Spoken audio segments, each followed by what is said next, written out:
ഏറ്റവും ഞെട്ടിക്കുന്ന ഒരു വസ്തുത ഈ SFIയുടെ അന്വേഷണ റിപ്പോർട്ടിൽ അടങ്ങിയിട്ടുള്ള എന്താണെന്ന് ചോദിച്ചാൽ, സാക്ഷാൽ വീണ വിജയൻ തന്നെ ശക്തമായ തെളിവുകളുടെ അടിസ്ഥാനത്തിലാണ് ഈ കേസ് മുന്നോട്ട് കൊണ്ടുപോകുന്നത് എന്നുള്ളത് കൊണ്ട് തന്നെ വീണ പൂട്ടപ്പെടും എന്നുള്ള കാര്യത്തിൽ ഒരു സംശയവും വേണ്ട.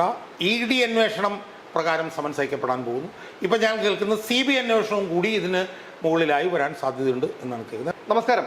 കഴിഞ്ഞ ദിവസം തിരുവനന്തപുരം ഉൾപ്പെടെയുള്ള കേരളത്തിലെ ചില സ്ഥലങ്ങളിൽ നടന്നത് മുമ്പ് ഒരിക്കലും നമ്മൾ കേട്ടുകേൾവിയില്ലാത്ത ചില സംഭവങ്ങളാണ്. ധർമ്മടം MLAയും പാണ്ഡ്യാലമുക്ക് സ്വദേശിയുമായ വിജയൻ, അദ്ദേഹം ഇപ്പോൾ ധർമ്മടം MLA ആണ്. അദ്ദേഹത്തിൻ്റെ വീട്ടിൽ ED ഉദ്യോഗസ്ഥർ റെയ്ഡിനെത്തുന്നു. മകളെ ലക്ഷ്യമാക്കിയാണ് ED ഉദ്യോഗസ്ഥർ എത്തിയത്. എന്നാൽ അവിടെ അരങ്ങേറിയത് മുമ്പൊരിക്കലും കേരളം കണ്ടിട്ടില്ലാത്ത ചില അക്രമ സംഭവങ്ങളായിരുന്നു. ഇപ്പോഴും ഈ ഇടത് സൈബറിടങ്ങളും ഇടത് നേതാക്കളും ആരോപിക്കുന്നത് വീണ വിജയൻ നിരപരാധിയാണ് എന്നുള്ളതാണ്. ഇനി EDയെ കഴിവതും പ്രകോപിപ്പിക്കുന്ന തരത്തിലുള്ള അക്രമ സംഭവങ്ങളുണ്ടായി. വധശ്രമം ഉൾപ്പെടെയുള്ള വകുപ്പുകൾ ചുമത്തി ചില CPM പ്രവർത്തകർക്കെതിരെ കേസെടുത്തു. ഇത് വീണ വിജയനെ പ്രതികൂലമായല്ലേ ബാധിക്കുന്നത്? ഇപ്പോൾ വിജയനുമായി ബന്ധപ്പെട്ടുകൊണ്ടും മകളുമായി ബന്ധപ്പെട്ടുകൊണ്ടും പല ആരോപണങ്ങളും ഇതിനു മുമ്പ് വന്നിട്ടുണ്ട്. വിജയനുമായി ബന്ധപ്പെട്ടുകൊണ്ട് ഒരുപിടി ആരോപണങ്ങൾ ഇതിനു മുമ്പ് വന്നിട്ടുണ്ട്. അതിലേറ്റവും പ്രധാനപ്പെട്ടത് 2005 അന്നത്തെ കൺട്രോളർ ജനറലിൻ്റെ ഓഡിറ്റ് റിപ്പോർട്ടിൽ പറഞ്ഞ ലാവ്ലിൻ കേസായി. അതാണ് വിജയനെതിരെ വന്ന ആദ്യ അഴിമതി ആരോപണം. അതായത് ചെങ്കുളം പന്നിയാർ പള്ളിവാസൽ വൈദ്യുത പദ്ധതികളുടെ നവീകരണം ടെൻഡർ ഒഴിവാക്കിക്കൊണ്ട് SNC ലാവ്ലിൻ എന്ന് പറഞ്ഞൊരു കനേഡിയൻ കമ്പനിക്ക് കൊടുത്തതിൻ്റെ ഭാഗമായി ഖജനാവിൽ നിന്ന് 374.5 കോടി രൂപ നഷ്ടപ്പെട്ടു എന്ന് പറഞ്ഞുകൊണ്ട് CAG 2005 കൊണ്ടുവന്ന റിപ്പോർട്ടുമായി ബന്ധപ്പെട്ടുകൊണ്ട് ആണ് ആദ്യം ആരോപണം ഉയർന്നു വന്നത്. അപ്പോൾ അതിനാസ്പദമായ സംഭവം നടക്കുന്നത് 98 ഇയാൾ ഊർജ്ജ സഹകരണ വകുപ്പ്, വിജയൻ ഊർജ്ജ സഹകരണ വകുപ്പ് മന്ത്രിയായിരുന്നപ്പോഴായിരുന്നു. അതായിരുന്നു ഏറ്റവും പ്രധാനപ്പെട്ട ആരോപണം. ആ കേസിൽ വിജയനെ കുറ്റമുക്തനാക്കിയതിനെതിരായിട്ടുള്ള അപ്പീൽ ഏതാണ്ട് 8-9 വർഷക്കാലമായി സുപ്രീം കോടതിയിൽ പൊടി പിടിച്ച് കിടക്കുകയാണ്. 1.5 വർഷക്കാലമായി ബെഞ്ചിൻ്റെ മുന്നിൽ പോലും ആ കേസ് വന്നിട്ടില്ല. അതായിരുന്നു വിജയനെതിരെ വന്ന ആദ്യത്തെ ആരോപണം.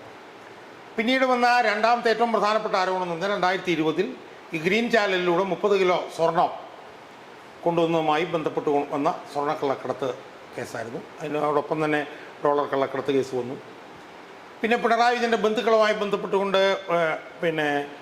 AI ക്യാമറ കുംഭകോണം വന്നു. ഇതുപോലെ പല പല കേസുകളും വിജയനെതിരെ വന്നു. നമ്മൾ ആ കേസുകളൊക്കെ എടുത്ത് താരതമ്യം ചെയ്ത് നോക്കിയാൽ ആ കേസുകളിലൊന്നും തെളിവില്ല എന്നുള്ള അഭിപ്രായമൊന്നും എനിക്കില്ല. ആ കേസുകളൊന്നും ഒന്നും എത്തിയിട്ടില്ലെങ്കിലും ആ കേസുകളിലെല്ലാം വിജയനെതിരെ തെളിവുണ്ടെന്ന് വിശ്വസിക്കുന്ന ഒരാളാണ്, ഇൻക്ലൂഡിങ് ലാവ്ലിൻ കേസ്. പക്ഷേ ആ കേസുകളുമായി ബന്ധപ്പെട്ട് നമ്മൾ താരതമ്യം ചെയ്ത് നോക്കിയാൽ നമുക്ക് മനസ്സിലാക്കാൻ കഴിയുന്ന ഒരു പ്രധാനപ്പെട്ട വിഷയം എന്ന് പറയുന്നത് വിജയൻ്റെ മകൾ വീണയ്ക്കെതിരെ ഇപ്പോൾ ഉയർന്നു വന്നിരിക്കുന്ന ഈ മാസപ്പടി കേസ് അർത്ഥശങ്കയ്ക്കിടയില്ലാത്ത വിധത്തിലുള്ള തെളിവുകളുടെ അടിസ്ഥാനത്തിലുള്ള ഒരു എന്നുള്ളതാണ്. അതിൽ ഈ CPMൻ്റെ കാളികൂളി സംഘങ്ങൾ എന്തൊക്കെ പറഞ്ഞാലും അതിലെ തെളിവുകൾ മാഞ്ഞു പോവില്ല എന്ന് അവർ മനസ്സിലാക്കണം എന്നാണ് എനിക്ക് അവരോട് പറയാനുള്ളത്. അതുകൊണ്ട് തന്നെ ശക്തമായ തെളിവുകളുടെ അടിസ്ഥാനത്തിലാണ് ഈ കേസ് മുന്നോട്ട് കൊണ്ടുപോകുന്നത് എന്നുള്ളത് കൊണ്ട് തന്നെ വീണ പൂട്ടപ്പെടും എന്നുള്ള കാര്യത്തിൽ ഒരു സംശയവും വേണ്ട. ഇപ്പം ഞാൻ നോക്കുകയായിരുന്നു, ഇന്ത്യൻ കമ്പനീസ് ആക്ട് 2013 447 വകുപ്പാണ് ഈ വീണയ്ക്കെതിരെ. അതിൻ്റെ വിശദാംശങ്ങളിലേക്ക് ഞാൻ പോകാം. ആ വകുപ്പാണ് 447 വകുപ്പ് സെക്ഷൻ പ്രകാരമാണ് വീണയ്ക്കെതിരെ ഈ കേസിൽ കുറ്റം ചാർത്തിയിട്ടുള്ളത്. ആ കേസിൽ ഞാൻ നോക്കുമ്പോൾ വലിയ തോതിലുള്ള പിഴ മാത്രമല്ല 6 മുതൽ 10 വർഷം വരെ തടവ് ശിക്ഷ കിട്ടാവുന്ന അതിഭീകരമായിട്ടുള്ള ഒരു വകുപ്പാണ് ഈ സെക്ഷൻ ഇത് 447. അത് ചുമത്തിക്കൊണ്ടാണ് സീരിയസ് ഫ്രോഡ് ഇൻവെസ്റ്റിഗേഷൻ ഓഫീസ് എന്ന് പറഞ്ഞാൽ ED അന്വേഷണം അല്ലത്, സീരിയസ് ഫ്രോഡ് ഇൻവെസ്റ്റിഗേഷൻ ഓഫീസ് എറണാകുളത്തെ അഡീഷണൽ സെഷൻസ് കോടതി 7 കുറ്റപത്രം സമർപ്പിച്ചിരിക്കും. ഞാനിപ്പോൾ അതിൻ്റെ വിശദാംശങ്ങൾ ആ പരാതിയൊക്കെ ഇപ്പോൾ ഞാനത് വായിച്ചുകൊണ്ടിരിക്കുക. അപ്പം ശക്തമായിട്ടുള്ള വകുപ്പാണ് ചുമത്തപ്പെട്ടിരിക്കുന്നത്. 11-ാം പ്രതി എന്നാണ് ഞാൻ മനസ്സിലാക്കിയത്. അതിനിപ്പോൾ സമൻസ് ആ കേസിൽ സമൻസ് പോകുന്നത് തടഞ്ഞുകൊണ്ടാണ് CMRL പിന്നെ ഡൽഹി ഹൈക്കോടതിയിൽ കേസ് കൊടുത്തിരുന്നത്. ഇപ്പോൾ എന്തായാലും EDയുടെ കേസിൽ അന്വേഷണം മുന്നോട്ട് പോകാം എന്നുള്ള ഉത്തരവും കൂടെ വന്നിരിക്കുന്ന സാഹചര്യത്തിൽ ഡൽഹി ഹൈക്കോടതിയിൽ കൊടുത്തിരിക്കുന്ന കേസിലും ഈ സ്ത്രീക്കെതിരായിട്ടുള്ള പിന്നെ വിധിയാണ് വരാൻ സാധ്യതയുള്ളത്. ആ വിധി വന്നാൽ ആ നിമിഷം SFIO അന്വേഷണവുമായി ബന്ധപ്പെട്ട കേസിൽ ഇവർക്കെതിരെ സമൻസ് പോകും. ED ഇപ്പം ഓൾറെഡി സമൻസ് അയക്കാനായി തീരുമാനിച്ചിട്ടുണ്ടല്ലോ. അതാ ഞാൻ പറഞ്ഞത് ED ഇപ്പം സമൻസ് അയക്കാൻ തീരുമാനിച്ചിട്ടുണ്ട്. പക്ഷേ ED സമൻസ് അയക്കുന്നത് കള്ളപ്പണം വെളുപ്പിക്കൽ കേസിലാണ്, PMLA കേസിലാണ് ED ഇപ്പം സമൻസ് അയക്കാൻ പോകുന്നത്. എന്നാൽ ഇപ്പോൾ SFIOയുടെ കേസ് എന്ന് പറയുന്നത് ഇന്ത്യൻ കമ്പനീസ് ആക്ട് പ്രകാരം അതിന് 447 വകുപ്പ് പ്രകാരമാണ് അവർ ജൂലൈയിൽ ഈ കേസ് ഡൽഹി ഹൈക്കോടതിയിൽ തീർന്നാൽ ഉടനെ തന്നെ അവർ സമൻസ് അയക്കുക. അപ്പോൾ നമ്മൾ മനസ്സിലാക്കേണ്ടത് വിജയൻ്റെ മകൾക്കെതിരെ SFIO അന്വേഷണ പ്രകാരം സമൻസ് അയക്കപ്പെടാൻ പോകുന്നു, ED അന്വേഷണം പ്രകാരം സമൻസ് അയക്കപ്പെടാൻ പോകുന്നു. ഇപ്പം ഞാൻ കേൾക്കുന്നത് CBI അന്വേഷണവും കൂടി ഇതിന് മുകളിലായി വരാൻ സാധ്യതയുണ്ട് എന്നാണ് കേൾക്കുന്നത്. എന്തായാലും 2 സമൻസുകൾ അടുത്ത ഏതാനും മാസങ്ങൾക്കുള്ളിൽ വീണയ്ക്കെതിരെ പോകാൻ പോവുകയാണ്. ഇപ്പോൾ ഞാൻ ഇതുമായി ബന്ധപ്പെട്ടുകൊണ്ടുള്ള SFI അന്വേഷണ റിപ്പോർട്ട് ഇവർ കോടതിയിൽ കൊടുത്തിട്ടുള്ള കംപ്ലൈൻറ്റ് ഇതുമൊക്കെയായി ബന്ധപ്പെട്ട് വായിച്ചു നോക്കുമ്പോൾ കാണാൻ കഴിയുന്നത് അതിശക്തമായ തെളിവ് ഈ വീണയുമായി ബന്ധപ്പെട്ടുകൊണ്ട് ഈ കേസിൽ ഉൾച്ചേർന്നിട്ടുണ്ട് എന്നുള്ളതാണ്. നമുക്കറിയാം CMRLുമായി ഉള്ള ഇവരുടെ ബന്ധവുമായി ബന്ധപ്പെട്ടിട്ടാണ് ഇപ്പോൾ ഈ കേസുകൾ വരുന്നത്. എന്നാൽ CMRLുമായി ബന്ധപ്പെട്ട് മാത്രമല്ല വേറെ ഒരുപാട് കമ്പനികളുമായി ബന്ധപ്പെട്ടും ഒക്കെ തന്നെ പിന്നെ അന്വേഷണം മുന്നോട്ട് പോകും. അത് പിന്നെ പ്രിവെൻഷൻ ഓഫ് മണി ലോണ്ടറിങ് ആക്റ്റുമായി ബന്ധപ്പെട്ടാണ് മുന്നോട്ട് പോകുന്നത്. അതിൻ്റെയൊക്കെ പിന്നെ തെളിവുകൾ ഇപ്പോൾ ചുരുളഴിഞ്ഞ് വരാൻ പോകുന്നതേ ഉള്ളൂ. പക്ഷേ ഇപ്പമുള്ള തെളിവുകളിൽ നിന്ന് തന്നെ ശിക്ഷ കിട്ടാനുള്ള സാധ്യതയുണ്ട് 90%-ലധികമാണ്. അപ്പം ഞാൻ നോക്കുമ്പോൾ SFIOയുടെ അന്വേഷണ റിപ്പോർട്ടിൻ്റെ അടിസ്ഥാനത്തിൽ SFIO പിന്നെ എറണാകുളം അഡീഷണൽ സെഷൻസ് കോടതി 7 കൊടുത്തിരിക്കുന്ന ആ പരാതിയിൽ വളരെ സവിസ്തരം ഇവർ ചെയ്തിട്ടുള്ള കുറ്റം എന്താണ് എന്നുള്ളത് വ്യക്തമാക്കിയിട്ടുണ്ട്. അതിൽ CMRLുമായി ബന്ധപ്പെട്ടുകൊണ്ടുള്ള ഇവർ ചെയ്തിട്ടുള്ള കുറ്റകൃത്യമാണ് അതിനകത്ത് വിശദമായി സൂചിപ്പിച്ചിട്ടുള്ളത്. ഇവർ 2 എഗ്രിമെൻ്റ് CMRLുമായിട്ട് ബന്ധപ്പെട്ട് വെച്ചിട്ടുണ്ട്. ഒന്ന് എക്സാലോജിക് എന്ന് പറഞ്ഞ കമ്പനിയുമായി ബന്ധപ്പെട്ടുകൊണ്ട് ഒരു ഫീസ് എനിക്ക് തോന്നുന്നത് 3 ലക്ഷം മറ്റോ ഇവർക്ക് എല്ലാ മാസവും കൊടുക്കാനുള്ളതും, അതോടൊപ്പം തന്നെ ഇവരെ CMRL കമ്പനിയുടെ ഒരു കൺസൾട്ടൻ്റായി നിയമിച്ചുകൊണ്ട് അതിൻ്റെ ഭാഗമായി ഒരു 5 ലക്ഷം കൊടുക്കാനുമുള്ള അങ്ങനെ 2 എഗ്രിമെൻ്റാണ് ഇവർ CMRLുമായിട്ട് അവർ ഉണ്ടാക്കിയിട്ടുള്ളത്. അതിൻ്റെ ഭാഗമായി 2017 മുതൽ 2019 വരെ, ഇപ്പോൾ കേൾക്കുന്ന 21 വരെ എന്ന് പിന്നീട് കേൾക്കുന്നുണ്ട്. അപ്പോൾ 2017 മുതൽ 2019 വരെ ഓരോ മാസവും ഈ 8 ലക്ഷം 9 ലക്ഷം രൂപ വെച്ച് ഇവർക്ക് കൊടുത്തുകൊണ്ടിരുന്നു എന്നാണ് അതിനകത്ത്. 2016 മുതൽ 2021 വരെ എന്നുള്ളതാണ്. അതിപ്പോൾ ലേറ്റസ്റ്റ് വന്നിരിക്കുന്നു. ലേറ്റസ്റ്റ് ഇപ്പം 2,78 ലക്ഷം രൂപ എന്ന് വന്നിട്ടുണ്ട്. നേരത്തെ നമ്മൾ ഇത് മനസ്സിലാക്കുന്ന സമയത്ത് 1,72 ലക്ഷം രൂപ. അപ്പോൾ 2 എഗ്രിമെൻ്റാണ് അവരുണ്ടാക്കിയിട്ടുള്ളത്. അപ്പോൾ ഈ 2 എഗ്രിമെൻറ്റുമായി ബന്ധപ്പെട്ടുകൊണ്ട് ഈ അന്വേഷണ റിപ്പോർട്ടിൽ പറയുന്നത് ഈ 2 എഗ്രിമെൻറ്റുകൾ ഉണ്ടാക്കി എല്ലാ മാസവും ഈ പറയുന്ന പോലെ അവർക്കും അവരുടെ കമ്പനിക്കും പണം വാങ്ങിയിരുന്നുവെങ്കിലും ഒരു സേവനവും അങ്ങോട്ട് ചെയ്തു കൊടുത്തിരുന്നില്ല എന്നതാണ് ഈ അന്വേഷണത്തിൽ കൃത്യമായി തെളിഞ്ഞിരിക്കുന്നത്. അതെങ്ങനെയാണ് തെളിഞ്ഞിരിക്കുന്നത്?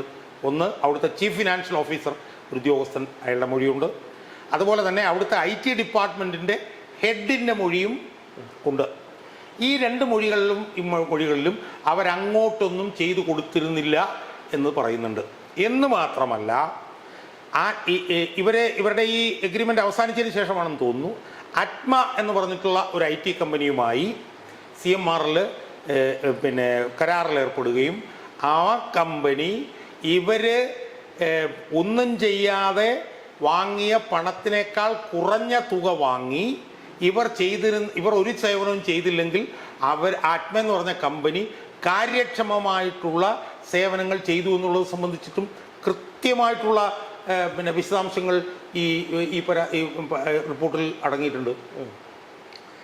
ഇവരും CMRLുമായിട്ട് ബന്ധപ്പെട്ട് ഏതാണ്ട് 90-ലധികം ഇമെയിലുകൾ അയച്ചത് സംബന്ധിച്ചുള്ള രേഖകൾ ഇതിനകത്തുണ്ട്. ആ ഇമെയിലുകൾ എന്താണെന്ന് പറഞ്ഞാൽ ഓരോ മാസം ഇവർക്ക് കിട്ടാനുള്ള പണം മേടിക്കുന്നതുമായി ബന്ധപ്പെട്ടിട്ടുള്ള രേഖകൾ. എന്നാൽ അതേസമയം CMRL ഇവരിൽ നിന്ന് സേവനം കിട്ടാൻ വേണ്ടി അയച്ചിട്ടുള്ള ഒരു ഇമെയിലിനും ഇവരിൽ നിന്ന് ഒരു മറുപടിയും കിട്ടിയിട്ടില്ല. ഇവർ ഒരു ഡെലിവറബിൾസും അങ്ങോട്ട് കൊടുത്തിട്ടുമില്ല. അതേസമയം ഇവർക്ക് ശേഷം വന്ന അറ്റ്മ എന്ന് പറഞ്ഞ കമ്പനിയോട് CMRL നടത്തുന്നുണ്ട് ഇടപാടുകൾ. ആ ഇടപാടുകൾ സംബന്ധിച്ച് അവർ കൃത്യമായിട്ട് കാര്യങ്ങൾ ചെയ്യുന്നുണ്ട്. അതിന് കൃത്യമായിട്ടുള്ള പണം അവർ വാങ്ങി. അപ്പോൾ ഇതിൽ വന്ന ഞാൻ കണ്ടൊരു സുപ്രധാനമായിട്ടുള്ളൊരു സംഭവം എന്താണെന്ന് ചോദിച്ചാൽ, ഇതിലൊരു സേവനവും അവർ തിരിച്ചു കൊടുത്തിട്ടില്ല എന്ന് പിന്നെ ഈ കമ്പനിയിലെ ചീഫ് ഫിനാൻഷ്യൽ ഓഫീസറും കമ്പനിയിലെ IT ഡിപ്പാർട്ട്മെൻ്റ് ഹെഡിൻ്റെ മൊഴിയുമാണ് ഉണ്ടായിരുന്നതെങ്കിൽ, ഏറ്റവും ഞെട്ടിക്കുന്ന ഒരു വസ്തുത ഈ SFIയുടെ അന്വേഷണ റിപ്പോർട്ടിൽ അടങ്ങിയിട്ടുള്ള എന്താണെന്ന് ചോദിച്ചാൽ, സാക്ഷാൽ വീണ വിജയൻ തന്നെ താൻ ഒരു സേവനവും ഇവർക്ക് ചെയ്തു കൊടുത്തിട്ടില്ലായിരുന്നു എന്നുള്ള മൊഴി ഈ റിപ്പോർട്ടിലുണ്ട്. ഒരു സേവനവും ചെയ്യാതെയാണ് ഈ പണം കൈപ്പറ്റിയത്. അല്ല, കൈപ്പറ്റിയെന്നുള്ളതല്ല, ചെയ്തു കൊടുത്തിട്ടില്ല. അതല്ല പോയിന്റ്. അതല്ല, ഒരു സേവനവും ചെയ്യാതെയാണ് ഈ പണം കൈപ്പറ്റിയതെന്നുള്ളത് കമ്പനിയിലെ ഉദ്യോഗസ്ഥന്മാരുടെ മൊഴിയുടെ അടിസ്ഥാനത്തിലാണ് ആ ഒരു തീരുമാനത്തിലെത്തിയതെങ്കിൽ, സാക്ഷാൽ വീണ വിജയൻ തന്നെ താൻ ഒരു സേവനവും ചെയ്തു കൊടുക്കാതെയാണ് ഈ പണം വാങ്ങിയതെന്നുള്ള മൊഴി അതിൽ കിടക്കുകയാണ്. അപ്പം ഇതിൻ്റെ അടിസ്ഥാനത്തിൽ CMRL എന്ന് പറഞ്ഞ കമ്പനിയിൽ നിന്ന് ഒരു സേവനവും കിട്ടാതെ അവർ 2 കോടി ചില്ലാനം മേടിച്ചു എന്നുള്ളത് വെളിയിൽ വരുന്നുണ്ട്. എന്ന് മാത്രമല്ല, CMRL കമ്പനിയുടെ ഉടമകളും അതിൻ്റെ ബന്ധുക്കളുമൊക്കെ ആയിട്ടുള്ള കുറച്ച് ആളുകൾ ചേർന്ന് രൂപീകരിച്ച എംപവർ ഇന്ത്യ എന്താണെന്ന് പറഞ്ഞാണ്ട് ഒരു കമ്പനിയിൽ നിന്ന് ഒന്നിലധികം തവണ ഇവർ 50 ലക്ഷം രൂപ മേടിച്ചിട്ട് ലോൺ വാങ്ങിയിട്ടുണ്ട്. അത് തിരിച്ചു കൊടുത്തിട്ടില്ല എന്നുള്ള വിവരവും അതിനകത്ത് വന്നിട്ടുണ്ട്. അപ്പോൾ ഇതിൽ നമ്മൾ മനസ്സിലാക്കേണ്ട ഒരു പ്രധാനപ്പെട്ട കാര്യം എന്ന് പറഞ്ഞാൽ, ഇത് എന്തെങ്കിലും ഊഹാപോഹങ്ങളുടെ അടിസ്ഥാനത്തിലോ ഇതെന്തെങ്കിലും ആരോപണങ്ങളുടെ അടിസ്ഥാനത്തിലോ കെട്ടിപ്പൊക്കിയിട്ടുള്ളൊരു കേസല്ല. ഈ കേസിൽ കൃത്യമായിട്ടുള്ള തെളിവുകളുണ്ട്. ആ തെളിവുകളുമായി ബന്ധപ്പെട്ടുകൊണ്ട് ഇവർ നടത്തിയിട്ടുള്ള തെറ്റായ പ്രവർത്തനങ്ങൾ എന്താണെന്നുള്ളത് സംബന്ധിച്ച് കമ്പനീസ് ആക്ട് പ്രകാരം രൂപീകരിക്കപ്പെട്ടിട്ടുള്ള സീരിയസ് ഫ്രോഡ് ഇൻവെസ്റ്റിഗേഷൻ ഓഫീസ് വിശദമായിട്ടുള്ള അന്വേഷണം നടത്തിയിട്ടുണ്ട്. ആ അന്വേഷണത്തിൻ്റെ അടിസ്ഥാനത്തിൽ അവർ വിശദമായിട്ടുള്ള കുറ്റപത്രം അഡീഷണൽ സെഷൻസ് കോടതി 7 അവർ സമർപ്പിച്ചിട്ടുണ്ട്. അതിൽ കൃത്യമായിട്ടുള്ള കുറ്റം ഇവരെന്താണ് ചെയ്തത് എന്നുള്ളത് സംബന്ധിച്ചിട്ട് പറഞ്ഞിട്ടുണ്ട്. അതിലവരെ എനിക്കൊന്ന് 9-ാമത്തെയോ 11-ാമത്തെയോ മറ്റോ പ്രതിയായിട്ടാണ് അവരെ ചേർത്തിട്ടുള്ളത്. അതുകൊണ്ട് തന്നെ ജൂലൈയിലെ ഈ കേസ് ഡൽഹി ഹൈക്കോടതിയിൽ തീർന്നാൽ ഉടനെ തന്നെ അതിൻ്റെ സമൻസ് പോകും. അതാണ് ഒരു വശം. രണ്ടാമത്തെ വശമാണ് എൻഫോഴ്സ്മെൻറ്റ് ഡയറക്ടറേറ്റിൻ്റെ ഇപ്പം നടക്കുന്ന അന്വേഷണം. എൻഫോഴ്സ്മെൻറ്റ് ഡയറക്ടറേറ്റ് എന്ന് പറഞ്ഞാൽ എന്താണ്? വർഷങ്ങൾക്ക് മുമ്പ് രൂപീകരിക്കപ്പെട്ടിട്ടുള്ള PMLA ആക്ട് ഉണ്ട്, prevention of money laundering act. അത് പ്രകാരമുള്ള കുറ്റങ്ങൾ കണ്ടുപിടിച്ച് ശിക്ഷിക്കാൻ വേണ്ടിയിട്ടുള്ള സ്ഥാപനമാണ് എൻഫോഴ്സ്മെൻറ്റ് ഡയറക്ടറേറ്റ് അഥവാ ED. EDയുടെ അന്വേഷണം വ്യത്യസ്തമായിട്ടുള്ളൊരു രീതിയിലാണ് പോകുന്നത്. EDയുടെ അന്വേഷണം എന്ന് പറഞ്ഞാൽ എന്താണ്? EDയുടെ അന്വേഷണം എന്ന് പറയുന്നത് പ്രിവെൻഷൻ ഓഫ് മണി ലോണ്ടറിങ് ആണ്, കള്ളപ്പണം വെളുപ്പിക്കലാണ്. SFIOയുടെ അന്വേഷണം എന്ന് പറയുന്നത് ഇന്ത്യൻ കമ്പനീസ് ആക്ടിൻ്റെ വകുപ്പ് പ്രകാരം നടന്നിട്ടുള്ള നിയമലംഘനങ്ങൾ അന്വേഷിക്കലാണ് SFIOയുടെ ചുമതല. എന്നാൽ എൻഫോഴ്സ്മെൻറ്റ് ഡയറക്ടറേറ്റിൻ്റെ ചുമതല എന്ന് പറയുന്നത് കള്ളപ്പണം വെളുപ്പിക്കലാണ്. ആ കള്ളപ്പണം വെളുപ്പിക്കലുമായി ബന്ധപ്പെട്ടുകൊണ്ട് എൻഫോഴ്സ്മെൻറ്റ് ഡയറക്ടറേറ്റ് ഇനിഷ്യേറ്റ് ചെയ്ത നിയമ നടപടി തടയാൻ വേണ്ടിയിട്ടാണ് ഈ കരിമണൽ കമ്പനി ഹൈക്കോടതിയിൽ പോയിരുന്നത്. അപ്പോൾ അതിൽ അവർ പറഞ്ഞിരുന്നത് എന്താണെന്ന് പറഞ്ഞു കഴിഞ്ഞാൽ, ഇത് FIR ഇടുന്നതിന് മുമ്പ് തന്നെ അന്വേഷണം ഇനിഷ്യേറ്റ് ചെയ്തിരിക്കുന്നു. ഇൻകം ടാക്സ് ആക്ട് പ്രകാരം അവർക്ക് ഇമ്മ്യൂണിറ്റി കിട്ടിയിട്ടുണ്ട്. അത് PMLA ആക്ട് പ്രകാരവും ആ ഇമ്മ്യൂണിറ്റി ബാധകമാണ് എന്നൊക്കെ പറഞ്ഞുകൊണ്ടാണ് ഇത് തടയാൻ വേണ്ടിയിട്ട് അവർ ഹൈക്കോടതിയിൽ പോയി. അപ്പോൾ ഹൈക്കോടതി 3-4 ചോദ്യങ്ങൾ ഫ്രെയിം ചെയ്തതിൽ ആദ്യത്തെ ചോദ്യം എന്ന് പറഞ്ഞാൽ, ഈ കേസ് മെയിൻറ്റെയിനബിൾ ആണോ, ഇത് നിലനിൽക്കത്തക്കതാണോ എന്നുള്ളതായിരുന്നു. നിലനിൽക്കത്തക്കതല്ല എന്ന് കോടതി കണ്ടുപിടിച്ചു.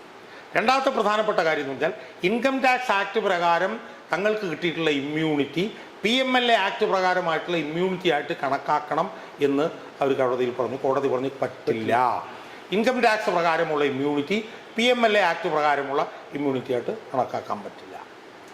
മൂന്നാമത്തെ പ്രധാനപ്പെട്ട കാര്യം എന്ന് പറയുന്നത്, FIR ഇടാതെ സമൻസ് അയക്കാൻ പറ്റുമോ PMLA ആക്ട് പ്രകാരം? കോടതി പറഞ്ഞു FIR ഇടാതെ തന്നെ PMLA ആക്ട് പ്രകാരം അന്വേഷണം.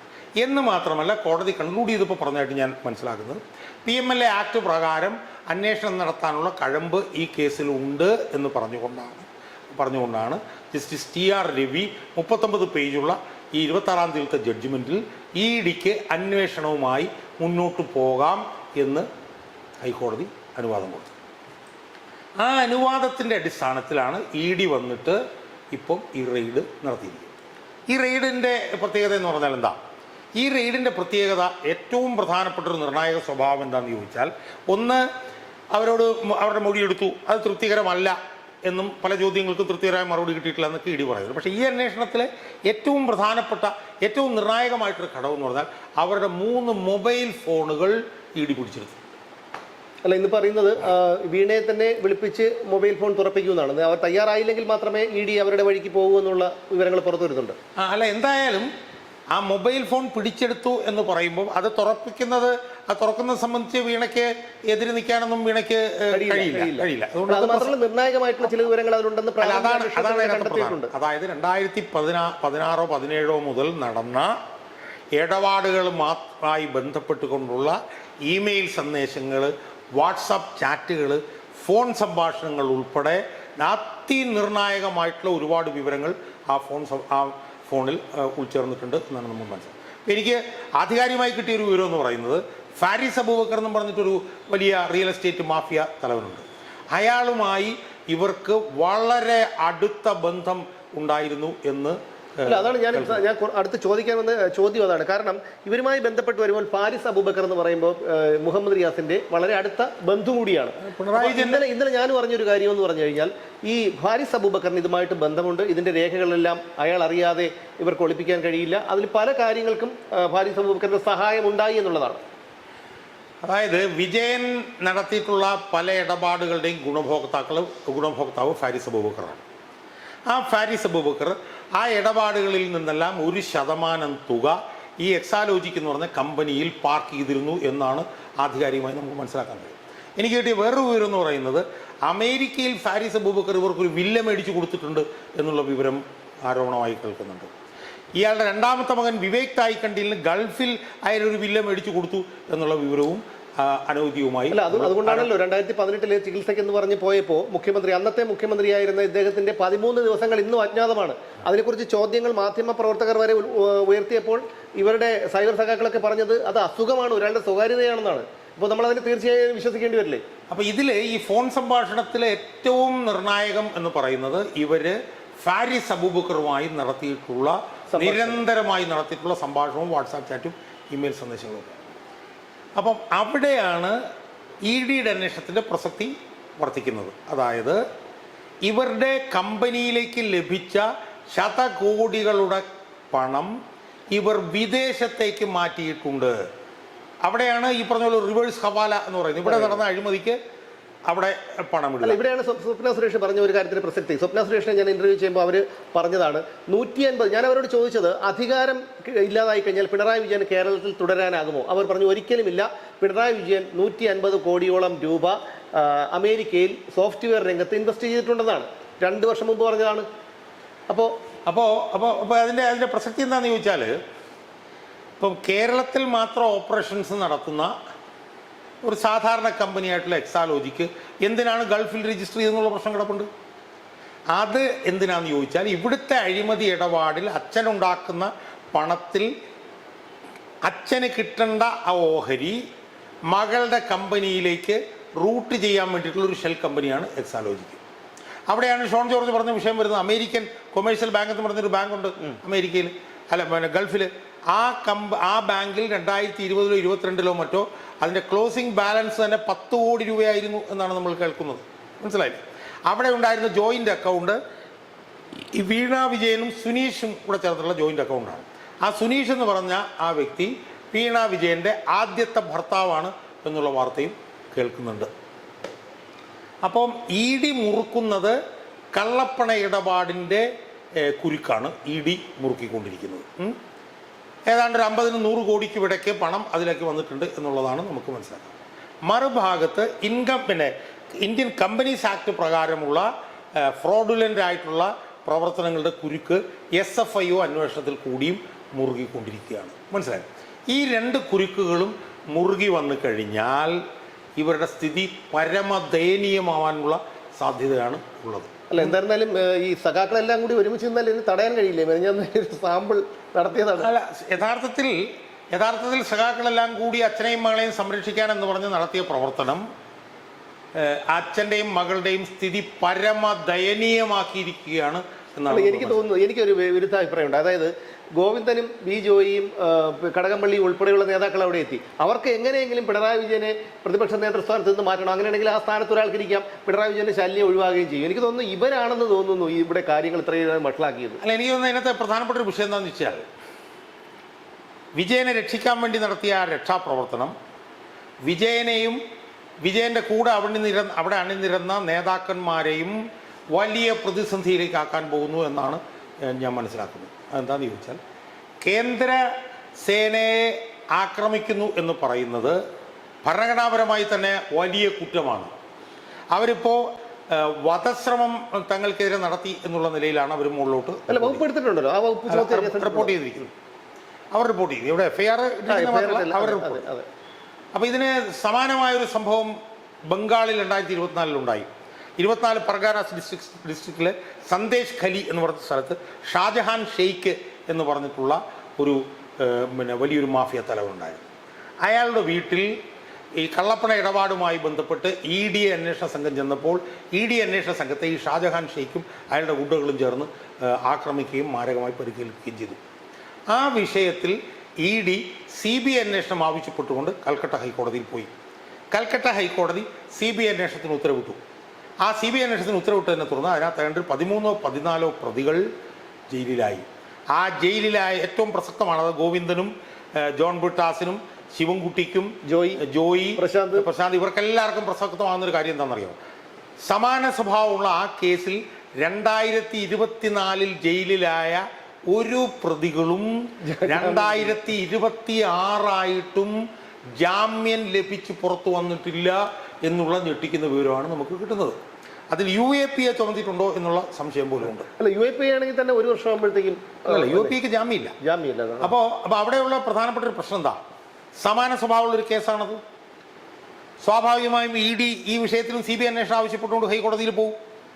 ഹൈക്കോടതിയിൽ പോകുമ്പോൾ അവിടുത്തെ പോലെ തന്നെ CBI അന്വേഷണത്തിന് ഉത്തരവിടാനുള്ള സാധ്യതയുണ്ട്. കാരണം എന്താ?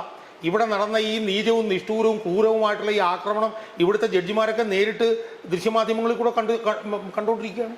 ചുടുകല്ലെടുത്ത് ഒരുപക്ഷെ ജഡ്ജിമാർക്കും കണ്ട് നാളെ ഒരുപക്ഷെ പിണറായി വിജയനെതിരെ എന്തെങ്കിലും ഒരു വിധി പുറപ്പെടുവിച്ചാൽ നാളെ അവർക്കും ഇതായിരിക്കും ഫലം. അല്ല, അങ്ങനെ അവർക്ക് തോന്നുന്നു. എന്തായാലും അവർ ദൃശ്യമാധ്യമങ്ങളിൽ കൂടി ഇത് കണ്ടിരിക്കുന്നതുകൊണ്ടും ഇതുപോലെ സമാനമായിട്ടുള്ള ഒരു കേസിൽ CBI അന്വേഷണത്തിൻ്റെ ഒരു വിധി കൽക്കട്ട ഹൈക്കോടതി പുറപ്പെടുവിച്ച ഒരു പ്രസിഡന്റും കൂടി ഉണ്ട് എന്നുള്ളത് കൊണ്ട് ഒരു സംശയവും വേണ്ട, CBI അന്വേഷണം പ്രഖ്യാപിക്കണം എന്ന് പറഞ്ഞ് ED കേരള ഹൈക്കോടതിയിൽ പോയാൽ ഹൈക്കോടതി അത് അനുവദിക്കും എന്നുള്ളത് വ്യക്തമാണ്. ഹൈക്കോടതി അത് അനുവദിച്ചാൽ ഞാൻ പറയുന്നത് ഗോവിന്ദന് മാത്രമല്ല വിജയന് പോലും അത് അപകട സൂചനയാണ്. കാരണം എന്താണ് വിജയൻ ചെയ്തത്? വിജയൻ അന്വേഷണം കഴിഞ്ഞ് പുറത്തു വന്നിട്ട് എന്തായാലും ചെയ്യേണ്ടിയിരുന്നത്? നിങ്ങളിതുപോലെ അക്രമ പ്രവർത്തനം കാണിക്കരുത്, അവർ നിയമപരമായി വന്നിട്ടുള്ളതാണ്, അക്രമം കാണിച്ചു കഴിഞ്ഞാൽ നമ്മുടെ ഈ പോരാട്ടമെല്ലാം ദുർബലപ്പെടുകയുള്ളൂ എന്ന് പറഞ്ഞ് അവരെ സമാധാനിപ്പിക്കേണ്ട വിജയൻ പുറത്തു വന്നിട്ട് മുഷ്ടി ചുരുത്തിയിട്ട് നമുക്കൊരുമിച്ച് ഈ സമരത്തിൽ മുന്നേറാം എന്നാണ് പറഞ്ഞിരിക്കുന്നത്. ഇത് യഥാർത്ഥത്തിൽ കലാപാഹ്വാനമായി കോടതി പരിഗണിക്കുകയും വിജയനെയും കൂടി അതിനെ തുടർന്ന് CBI പ്രതി ചേർക്കുകയും ചെയ്താൽ വിജയൻ്റെയും ഗോവിന്ദൻ്റെയും ബ്രിട്ടാസിൻ്റെയും ഈ പാർക്കിൻസൺസ് രോഗിയായിട്ടുള്ള ശിവൻകുട്ടിയെ ചിലപ്പോൾ ഒഴിവാക്കി കൊടുത്തേക്കും, കാരണം രോഗിയാണ്. ഈ VK പ്രശാന്ത്, V ജോയി ഇവരുടെ എല്ലാം കാര്യം അപകടത്തിലാവും. ആ ബംഗാളിലെ പ്രസിഡൻസ് ഉള്ളത് കൊണ്ട് ഇവരെല്ലാവരും അറസ്റ്റിലേക്ക് പോകാനുള്ള സാധ്യത വളരെ വലുതാണ്.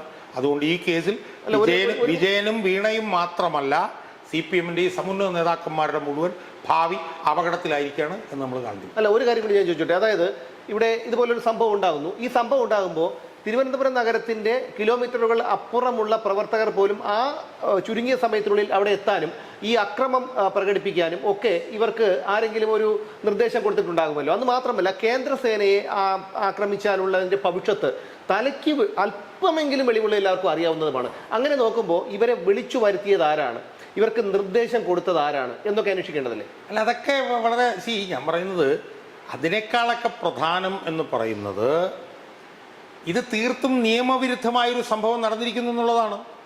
ഞാൻ പറയുന്നത് അവിടെ ആളുകളെ വേണേൽ വിളിച്ചു വരുത്താം, അതിൽ വലിയ തെറ്റുണ്ടെന്ന് എനിക്ക് തോന്നുന്നില്ല. കാരണം വെച്ചാൽ പാർട്ടിയുടെ ഏറ്റവും ഉന്നതനായിട്ടുള്ള നേതാവിൻ്റെ വീട്ടിലൊരു റെയ്ഡ് നടക്കുകയാണ്. ആ റെയ്ഡ് നടക്കുന്നിടത്ത് ആളുകൾ വരാം, മുദ്രാവാക്യം വിളിക്കാം. ഇപ്പോൾ കണ്ണൂർ തായ്ക്കണ്ടിയിലുള്ള വീടിന് മുന്നിൽ വന്ന് മുദ്രാവാക്യം വിളിച്ചു, പിന്നെ കോഴിക്കോട് റിയാസിൻ്റെ വീട്ടിൽ വന്ന് മുദ്രാവാക്യം വിളിച്ചു. പക്ഷേ അവിടെയൊന്നും ആളുകൾ അക്രമാസക്തരായില്ല, മനസ്സിലായോ? പക്ഷേ ഇവിടെ ആളുകൾ അക്രമാസക്തരായി ഇത് യഥാർത്ഥത്തിൽ ഇന്ത്യയിലെ EDയെ സംബന്ധിച്ചിടത്തോളം രണ്ടാമത്തെ സംഭവമാണെന്നാണ് ഇത് പറയുന്നത്. ഇത് യഥാർത്ഥത്തിൽ ഫെയിലിയർ ഓഫ് കോൺസ്റ്റിറ്റ്യൂഷണൽ മെഷീനറിയാണ് ഉണ്ടായിരിക്കുന്നത്. 257 എന്ന് പറഞ്ഞിട്ട് കോൺസ്റ്റിറ്റ്യൂഷണൽ വകുപ്പുണ്ട്. ആ വകുപ്പെന്ന് പറയുന്നത് കേന്ദ്രസേനയെ അവരുടെ കൃത്യനിർവഹണത്തിൻ്റെ ഇടയിൽ അവരെ ആക്രമിച്ചാൽ അത് വളരെ ഗൗരവമായി കാണേണ്ടി വരും എന്നുള്ളതാണ് 257 പറയുന്നത്. അപ്പോൾ ഇതിൽ ആഭ്യന്തര വകുപ്പ് പിന്നെ റിപ്പോർട്ട് ചോദിച്ചിട്ടുണ്ട്, ഇതിൽ ഗവർണർ റിപ്പോർട്ട് ചോദിച്ചിട്ടുണ്ട്, മന്ത്രാലയം ചോദിച്ചിട്ടുണ്ട്. അപ്പോൾ അതുകൊണ്ട് തന്നെ ഇത് വളരെ ഗൗരവമാണ്. ഈ കേസ് കോടതിയിൽ വരുമ്പോൾ ഗവർണർക്ക് വേണമെങ്കിൽ കക്ഷി ചേരാം, ആഭ്യന്തര വകുപ്പിന് വേണ്ടി കക്ഷി ചേരാം, ആഭ്യന്തരമന്ത്രിക്ക്, അവരെല്ലാം കൂടെ കക്ഷി ചേർന്ന് കഴിഞ്ഞാൽ ഇത് വളരെ ഗൗരവമാകും. ഇത് ഏതാണ്ട് ഒരു 90% ഇത് CBI അന്വേഷണത്തിലേക്ക് പോകാനാണ് സാധ്യത. CBI അന്വേഷണത്തിലേക്ക് പോയാൽ CBIക്ക് ആരെ വേണേലും പ്രതിയാക്കാം. എന്തായാലും വിജയൻ്റെ കാര്യം എനിക്കറിയില്ല. ഇനിയിപ്പോൾ വിജയൻ പ്രതിയാണെങ്കിൽ പോലും വയോധികനാണെന്നും പറഞ്ഞ് ചിലപ്പോൾ ഒഴിവാക്കിയേക്കാം. പക്ഷേ വിജയന് താഴെ അയാളുടെ ശിക്ഷ അതാണ്. മകൾ ജയിലിൽ കിടക്കുന്നതാണ്, മകൾ ചോദ്യം ചെയ്യപ്പെടുന്നതാണ്, മകൾ വിലങ്ങ് വെച്ച് നടക്കുന്നതാണ് അയാളെ സംബന്ധിച്ചിടത്തോളം അയാൾക്ക് കിട്ടാവുന്ന ഏറ്റവും വലിയ ശിക്ഷ. കാരണം ഞാനും താങ്കളും ഉൾപ്പെടെയുള്ളവർ അനുഭവിച്ച യാതനകളൊന്നും മറക്കാൻ കഴിയുന്നതല്ല. അപ്പോൾ അതുകൊണ്ട് ഗോവിന്ദൻ്റെയും മറ്റുള്ളവരുടെയൊക്കെ കാര്യങ്ങൾ പ്രശ്നമാണ്. അപ്പോൾ ഇതിലൊരു വിധി വൈപരീത്യം എന്ന് പറയുന്നത് കോടിക്കണക്കിന് രൂപ മുടക്കി സർക്കാരിൻ്റെ അധികാരം ഉപയോഗിച്ചുകൊണ്ട് അയാൾ കഴിഞ്ഞ 3 വർഷക്കാലമായി അയാളെയും അയാളുടെ മകളുടെയും രക്ഷിച്ചു നിർത്തി. ഇനി ഒരു കാരണവശാലും അവരെ രക്ഷിക്കാൻ പറ്റില്ല എന്ന് മാത്രമല്ല ED ഉദ്യോഗസ്ഥന്മാരും ആകെ അസ്വസ്ഥരാണ്. കാരണം അവർ ആക്രമിക്കപ്പെട്ടു. അല്ല, ഇനി ഇത് ഒരു പ്രോത്സാഹനമാകും. ഇനി എവിടെയെങ്കിലും പോയി കഴിഞ്ഞാൽ പോലും അവർക്കിതൊരു പ്രോത്സാഹനമാകും. അതുകൊണ്ട് അവർ കർശനമായിട്ടുള്ള നടപടികളിലേക്ക് പോകുമെന്നുള്ളത്. അതോടൊപ്പം തന്നെ വിജയൻ അധികാരത്തിരുന്നപ്പോൾ ED ഉദ്യോഗസ്ഥന്മാരെ വല്ലാതെ പീഡിപ്പിച്ചിട്ടുണ്ട്. അവർക്കെതിരെ കള്ളക്കേസുകൾ എടുത്തിട്ടുണ്ട്. അവർക്കെതിരെയുള്ള അന്വേഷണം നടത്താൻ വേണ്ടിയിട്ടൊരു ജുഡീഷ്യൽ കമ്മീഷൻ അവരെ നിയമിച്ചിട്ടുണ്ട്. അതുകൊണ്ട് അവർ വലിയ പകയോടുകൂടിയാണ് അവർ നിൽക്കുന്നത്. അവർക്ക് കിട്ടിയ ഒരു വലിയ സുവർണാവസരമാണ് ഈ ആക്രമണം യഥാർത്ഥത്തിൽ. അതുകൊണ്ട് പിന്നെ വിജയൻ്റെ മകളെ സംബന്ധിച്ചിടത്തോളം ഞാൻ ഉറപ്പിച്ച് പറയാം, വിജയൻ്റെ മകൾ ഇനി രക്ഷപ്പെടാനുള്ള സാധ്യത വളരെ വളരെ കുറവാണ്. അതിലേറ്റവും വലിയ അപകടം പിടിച്ച ഒരു സംഭവം എന്ന് പറയുന്നത് ഇപ്പം ഞാൻ പറഞ്ഞ ഇപ്പം PMLA കേസിൽ എത്ര പേര് കിടന്നിട്ടുണ്ട്? എന്താണ് കവിത അല്ലേ, മറ്റേ തെലങ്കാനയിലെ ചന്ദ്രബാബു അല്ല എന്തോ ഒരു തെലങ്കാന മുഖ്യമന്ത്രി ഉണ്ടായിരുന്നല്ലോ, അയാളുടെ മകളോ സഹോദരിയോ ഉണ്ട്, ഒരു കവിത. അവർ ജയിലിൽ കിടന്നിട്ടുണ്ട്, എത്രയോ സ്ത്രീകൾ ജയിലിൽ കിടന്നിട്ടുണ്ട്. അപ്പം അതുകൊണ്ട് തന്നെ വിജയൻ്റെ മകൾ ജയിലിലാവാനുള്ള സാധ്യത വളരെ വലുതാണ്. അത് ബാംഗ്ലൂർ ജയിലിലേക്ക് ആവാനുള്ള സാധ്യത വളരെ വലുതാണ്. വേറൊരു വിധി വൈപരീതം മറ്റൊന്നും കൂടിയുണ്ട്. അതായത് പാർട്ടി സെക്രട്ടറി ആയിരിക്കുമ്പോഴാണ് കോടിയേരി ബാലകൃഷ്ണന്റെ മകനെ ഇതേ കേസിൽ, കള്ളപ്പണം വെളുപ്പിക്കൽ കേസിൽ ബിനീഷ് കോടിയേരിയെ അറസ്റ്റ് ചെയ്യുന്നത്. അന്ന് പിണറായി വിജയൻ പറഞ്ഞത് അവരുടെ ഉദ്യോഗസ്ഥരുടെ കയ്യിൽ തെളിവുകളുണ്ട്, അവരുടെ കാര്യം കുടുംബം നോക്കിക്കൊള്ളുമെന്നാണ്. ഇന്ന് അതേ പാരപ്പന അഗ്രഹാര ജയിലിൽ, ബിനീഷ് പുറത്തുണ്ട്, പാരപ്പന അഗ്രഹാര ജയിലിൽ വീണയ്ക്ക് കിടക്കാനുള്ള സ്ഥലം കൂടി എന്തായാലും ഇവിടെ ഉണ്ടാകും. അതായത് പറഞ്ഞത് അതായത് ചരിത്രത്തിന്റെ ഒരു റീവൈൻഡിങ് ആണ് നമ്മൾ കാണുന്നത്, ഒരു കാവ്യ നീതിയാണ്, കർമ്മഫലം എന്ന് പറയാനുള്ള. അതുകൊണ്ട് തന്നെ ഈ കേസിൽ വിജയന്റെ മകൾ മാത്രമല്ല മറ്റു പാർട്ടി നേതാക്കന്മാർ പോലും വരിയായി ജയിലിലേക്ക് പോകാനുള്ള സാധ്യത നമുക്ക് തള്ളിക്കളയാൻ കഴിയില്ല എന്നാണ് ഈ സംഭവം ഇതുവരെ ഉരുത്തിരിഞ്ഞു വന്നതിൽ നിന്ന് നമുക്ക് മനസ്സിലാകുന്നത്. എനിക്കെന്തായാലും ഈ വിഷയത്തിലേക്ക് കുറിച്ച് കൂടുതൽ പറയാനില്ല. എനിക്ക് പറയാനുള്ളത് ഈ CPM പ്രവർത്തകരുടെ, സാധാരണക്കാരായ CPM പ്രവർത്തകരുടെ അമ്മമാരോടും സഹോദരിമാരോടും ഭാര്യമാരോടും മക്കളോടും ഒക്കെയാണ്. കാരണം നിങ്ങളുടെ ഭർത്താക്കന്മാർ, നിങ്ങളുടെ മക്കൾ, നിങ്ങളുടെ അച്ഛന്മാർ ആർക്കു വേണ്ടിയാണ് ഈ കിടന്ന് ജയിലിൽ പോകുന്നത്, പോലീസിൻ്റെ അടികൊള്ളുന്നത്, ജനങ്ങളുടെ തെറിവിളി കേൾക്കുന്നത്? ഈ വിജയന് വേണ്ടി. വിജയൻ്റെ മകനായ വിവേകും വീണയുമോ അവരൊക്കെ ഇപ്പോഴും സുരക്ഷിതരാണ്. അപ്പോൾ നിങ്ങളാണ് ശ്രദ്ധിക്കേണ്ടത്. ഇതുകൊണ്ടൊന്നും സംഭവിക്കാൻ പോകുന്നില്ല, നഷ്ടം നിങ്ങളുടെ കുടുംബത്തിന് മാത്രമാണ്. എന്തായാലും കർമ്മഫലം തിരിച്ചടിക്കുമെന്ന് ഞാൻ പലപ്പോഴും പറഞ്ഞിട്ടുള്ളത് ഒരിക്കൽ കൂടി ആവർത്തിക്കുന്നു. പിണറായി വിജയൻ്റെ മകളുടെ യാത്ര എന്തായാലും ജയിലിലേക്ക് തന്നെ, അതാണ് അയാൾക്ക് കിട്ടാവുന്ന ഏറ്റവും വലിയ ശിക്ഷ. ഇനി ജനം ചാനലിൽ ചർച്ചയ്ക്ക് പോകുമ്പോൾ എൻ്റെ ഒരു അന്വേഷണം പുനലൂർ ജലീലിനോട് പറയണമെന്ന് പറഞ്ഞുകൊണ്ട് അവസാനിപ്പിക്കുന്നു. വീണ്ടും കാണാം.